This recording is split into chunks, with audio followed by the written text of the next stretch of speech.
Mimicking, claiming you're blessed. You're feeling froggy, baby. Please get it off of your chest. I love you though. No drama, just real spill with God's honor and glow. I lean on God for everything He went through. Be with my flow. What up? You're now tuning into Insightful Discourse.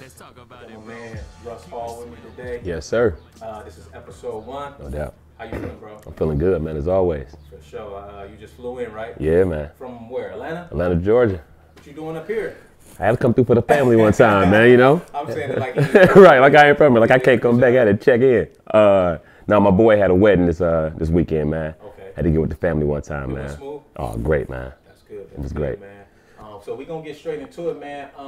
Here on Insightful Discourse, man, we usually try to talk about content that's meaningful. For sure. That has some substance to it. No doubt. You're an artist originally from Cleveland. Yes, sir, man. You relocated into Atlanta, right? Yes, sir. 2018. So that's going to get me into my first question. Okay. How did growing up in Cleveland shape your musical style and the influences? Any influences you may have based on that? Yeah, man. Believe it or not, my very first hip hop influence was from my mother. You know what I'm saying? She was a hip hop artist. She had a group. It was Rapping Dolls back in the day. You know what I mean? Yeah, man. Yeah. So I was always in the household. And I was just having this conversation the other day with one of my partners, man. It was like, remember back in the day when it was like the Columbia House? Like the 1 cent, be like 10 CDs. I was always having the latest hip hop artist CDs in the house, you know what I'm saying? So it was like, I was surrounded by it, you know what I mean? I never knew that. Yeah, man. I never knew that. Yeah. That's dope. So with that, you said that kind of shaped who you are pretty much today based off your mom. Yeah, for sure. So with that, how did it transition from being inspired from what your mom did to who you are right now as an artist? Just pretty much tapping into like the artists that I truly liked. You know what I'm saying? Like I always used to just see my mom writing her, you know, writing lyrics and rapping them out loud. But what stuck with me was just like the artists that were like, I guess mainstream and popping back then, you know, so I was taking a liking to them because what my mom was listening to. Yeah. So I didn't really start taking a liking to my own career with hip hop until I got older. But even back in the day, man, I would draw like CD covers and put like names of like a Fresh Prince or B.I.G. on the album. Like this is Russ Hall's money making album, whatever the case may be. So it was always there. Yeah. But when I got older, I was able to like verbalize it and get it out. You know what I'm saying? The way I wanted it to. So who were some of the artists that influenced you or that you were listening to then? Because your mom played around the house, and then as you got older, who you know what I'm saying? Yeah. Liking to. Took a liking to. Off the rip, man, believe it or not, it was Spice One. So I'm showing my age with that, man. But then it kind of like mainstream, it was like Fresh Prince and Biggie, you know what I mean? Wow. And then as I started getting older, I know, right? He just put the format there like rapping was cool, you know what I'm saying? Not necessarily like, I mean, I love the Fresh Prince, don't get me wrong, you know what I mean? I just would have never thought. Right, for sure. But going forward, like when I got older, man, I started taking a liking to like Biggie. You know what I'm saying? Just how he was always, his wordplay, storytelling. It was like fascinating to me as I was a kid. And then it kind of like, you know, I want to transition into that myself. Took a while to get there, but you know, that's what the journey about. So let me ask you this. Is there anybody on the local scene from Cleveland that inspired you and that you can pay homage to your work? Always Bone. You know what I'm saying? When Bone came around, man, I was very young. And Thuggish Ruggish Bone was taking off, and I couldn't never really put the faces with the music, you know what I mean?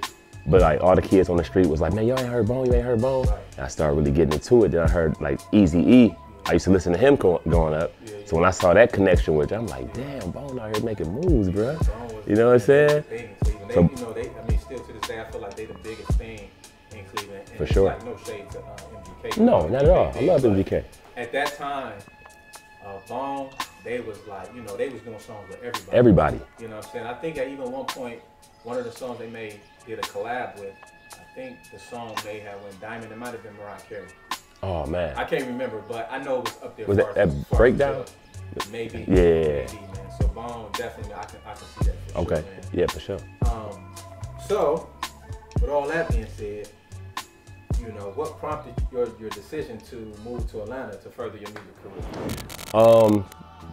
Just the power of networking down there. Like being in Cleveland so long, you know, I felt like I was starting to rap for my peers more than anything, you know what I mean? Yeah. And I just wanted to really take my career to the next level and see what I'm really made of. So I'm like, all right, man, people was always telling me like, you know, if you do move, because I was always thinking like LA, just because I just love being out west. But man, if you do move for the music, and that's solely your purpose for moving, then try Atlanta. You know what I mean? And I think I got friends and family down there, you know what I mean? So it helped make the transition a little bit better. But down there, man, you just never know who you're standing next to. You know what I'm saying? But hey, man, I rap. Hey, I do too. Oh, matter of fact, my such and such and such is this. So it's just like, it's crazy, man. That's the beauty of Atlanta, man. For sure. I hear that a lot, man. Like, you can go down there and like you said, you never know. Yeah, man. Going down there, I guess the next question would be, how does the Atlanta scene differ from the Cleveland scene? You know, of course, on the music. Yeah, on the music side. Yeah. Everyone would like to say like the camaraderie and like how they hold each other up and they're always reaching back. And you know, you see like pretty much a lot of the rappers out there are from the same neighborhood. I feel that way in Cleveland too, but I guess I'm like the only one that look at it like that. Yeah, because it's a lot of division in Cleveland, but when I'm in Atlanta, I feel like it's the same way down there too. Gotcha. You know what I mean? Yeah, but it's once you get to a certain level, that's when you got the collective. You know what I'm saying? But like, yeah, everybody's pushing. Everybody know you, so it's still like a grind no matter where you from. It's just Atlanta has more resources to kind of like Godspeed that transition. That makes you know sense. what I mean? I will have to agree on that as far as the resources, because I feel like in Cleveland, man, it's a lack of resources. Not to say that the resources are there, but I feel like definitely in comparison to Cleveland, it's a lot more resources. No doubt. How would you say moving to Atlanta and being around that has impacted your creativity versus here in Cleveland? Because you know, sometimes when you're in a different environment, your creativity can skyrocket. Yeah. You know what I'm saying? It could be the same. For sure. I think for me, the most part was just like, hey man, if I'm gonna move and relocate myself and my family, I gotta be down here getting busy. For sure. You know what I'm saying? Like I'm down by myself. At the end of the day, I'm there by myself. My immediate family, my mother, my brother, my nephew, like my core is back home here. So it's like, hey man, ain't no half stepping. So that's what fires me up and motivates me. It took me a while to get there. Like I've been there for 6 years and I really feel like I'm really tapped in now.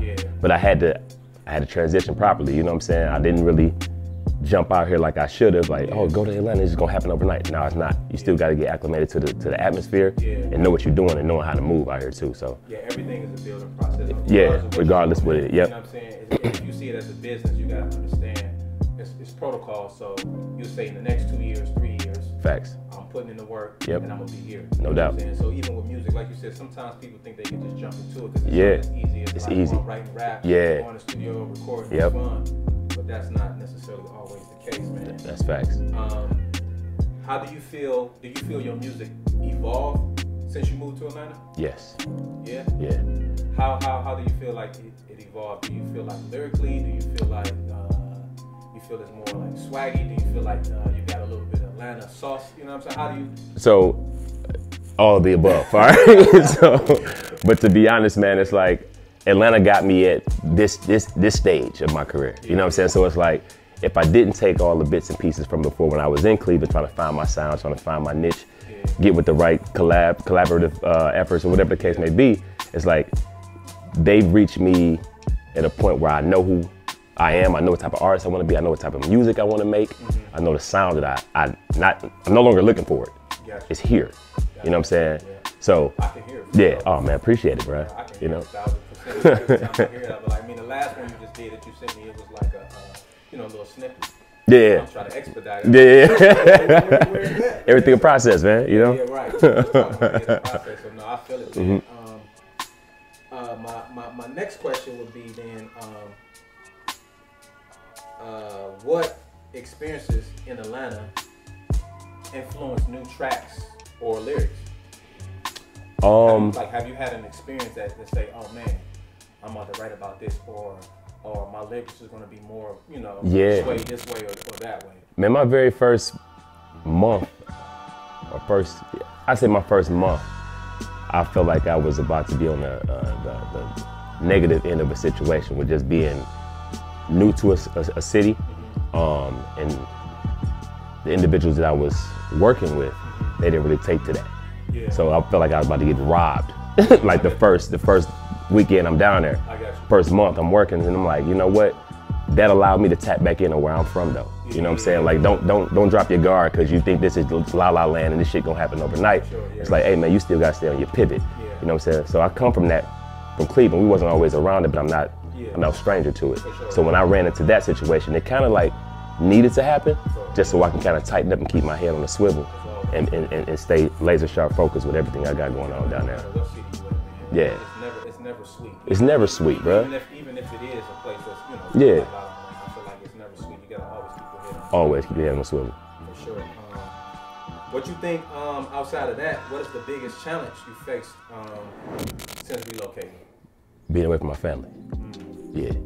Cause that's the motivating factor right there. That's what keeps me grounded. You know what I'm saying? And like we got Apple, iPhones, FaceTime, all that. It ain't the same.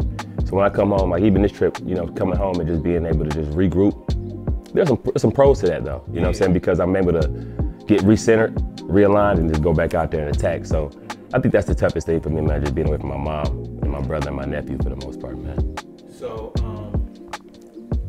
in what ways have you grown personally and professionally since making the move? I mean, because like you was just saying, that's a tough thing being away from your family. Yeah. So in that sense, I feel like as an adult and in the moves that you're trying to make, you have to grow as a person. Yeah. You know what I'm saying, professionally and as an individual. For sure. To make that happen. I think for the most part, it made me more self-sufficient, man. Yeah. You know what I mean? Just even like when COVID happened, just going out and just getting my own studio at the house. Yeah. Just being able to make things happen with just me. My thoughts, my back to the wall, whatever the case may be, just being able to, hone all that in without I still had the moral support from back home, but not that comfort, you know what I mean? But not having that out there, I think that's made me just a better individual, a better man. And that's gonna bleed over into the music anyway, Yep. So how does, now that you brought up the studio thing, how has that been as far as the creativity? Because I know, with the music thing, always having to go to the studio. Yeah. You like, oh man, I only got however many hours, I can pay for another hour. You're usually rushing, so the process is not the same. Yes. You got your own situation, right? Yeah. So we gonna piggyback on what you said when you was like, you heard the snippet, and you're like, hey man, is you done with that yet? So it's like, you don't want to get lazy because you got it at the house, but you do keep in mind too, like when you go into those studio sessions, like it's money. You know what I'm saying? Time is money. So it's like, I gotta get in, I gotta have this ready, I gotta have it rehearsed at the same time. But like when it's at home, it's like, man, I could go in there, an idea just strike me at work. I lay it down as soon as I get home. I don't get back to it in 2 weeks, but I got that foundation there, you know what I'm saying? So I can come back to it. Man. It ain't the same when you go in the studio, and if you don't finish it, or if you have to go in the studio, and like you said, you gotta rehearse it and make sure you get it down. And sometimes you may do that 2 or 3 days before you either have the money or before you decide to go to the studio. So it ain't really fresh. No. So to be able to have it at the crib, like you said, at a moment's notice, you can hop up and be live. But the whole fresh thing, that can happen at home too.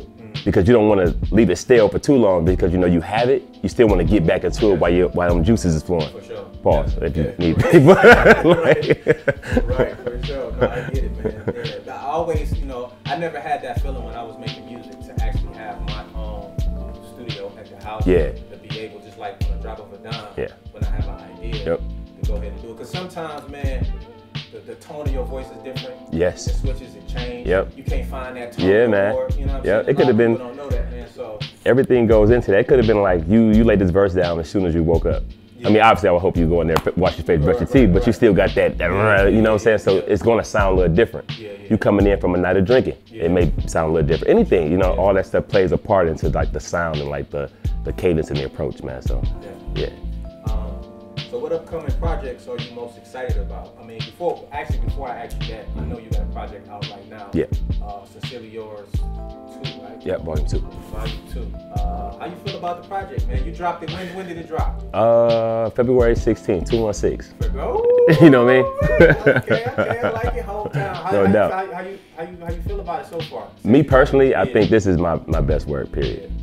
I have to agree, man. Yeah. You got some gems on there. Yeah, man. I think just the overall rapping and just being able to get better lyrically, I think this one stands out the most to me. It might not be the best songs. I know a lot of people be like, oh man, Beautiful is just the best whole body work. Cool, I get that. But me personally, I think I was kicking ass on this one, man. I agree, man. I mean, I like the lyrics. I like the rhythm, the cadence. Appreciate it. You know what I'm saying? I like the sound. Like it just has a different sound from in the beginning. Even though I feel the Cool Room 2. Yeah. Cool Room Man 2 is that's just like the classic. Man. Yeah. And I would say after that, I like to Sincerely yours. Yeah. Sincerely yours, man. This joint. Appreciate it, man. But my question was, what upcoming projects are you most excited about? And can you share your I'm actually working on just a quick little deluxe with the volume 2. Okay. Just because I like where the energy was going with. I really don't want to step away from this project right now. Yeah. So I do have some gems that didn't make the project, and just like a couple new little loosies that I'm working on. I'm gonna put on there. Just repackage it up, man, and keep pushing that. Sincerely yours right now, man. How has your personal journey from Cleveland to Atlanta changed your perspective on life? Man, I know you touched on it a little bit. Yeah. But it makes me. I've always been appreciative of family, just because of like growing up with my mom's health situations and stuff like that. Yeah. So I've always like carried my family on my sleeves, man, on my shoulders. But just being away from them, it just always lets me know, man, how important family is. Like, I know that's just a cliche thing to say, and everybody run with it like family is the number one thing, but no, it really is. Try being away from your loved ones for 6 years. I mean, guys are in prison, you know what I'm saying? I'm not taking nothing away from that, stuff like that, but like, it's tough, man. It's tough sometimes. Yeah, it's tough. I can see it being tough. And I don't think it's necessarily cliche, especially when you're talking about family, because if anybody really cares and have love for their family, they're gonna be saying the same thing. Same thing. You know what I'm saying? Yeah. It's definitely I feel like when people do say it, it's a genuine thing. Yeah. You know what I'm saying? So, it kind of speeds up and makes you want to have your own family too. You know what I mean? It's weird how it works, man. You know, but yeah.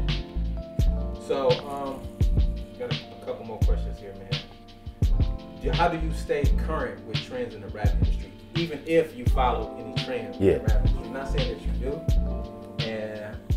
And how do you balance maintaining like your unique sound? I suck at trends, man.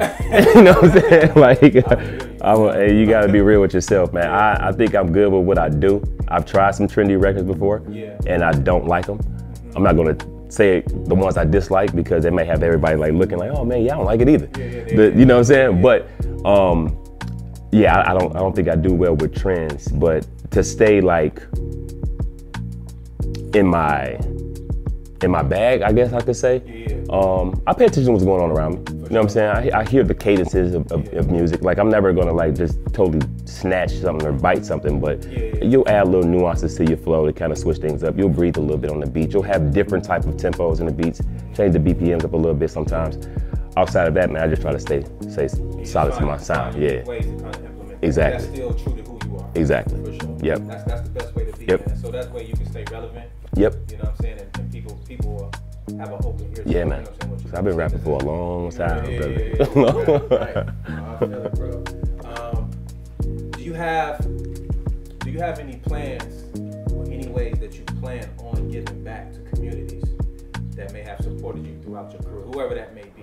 For sure, man. I think we had a conversation briefly about this the other day, man. It's just like, I don't forget, you know what I'm saying? I don't forget where I come from. I don't forget who lended a helping hand in any situation in my life, you know what I'm saying? So, and you don't even have to have like the deal or the millions to come back. It's just like showing appreciation, like putting things together. We're working on some stuff right now to just kind of like show appreciation for individuals, but community-wise, it is some things coming down the pipeline that I don't really have the whole format for right now, but I am looking to look out for Cleveland, Maple Heights, you know, so my stomping grounds where I was born and raised. But yeah, man, it's always that, for sure. Love it, man. Yeah.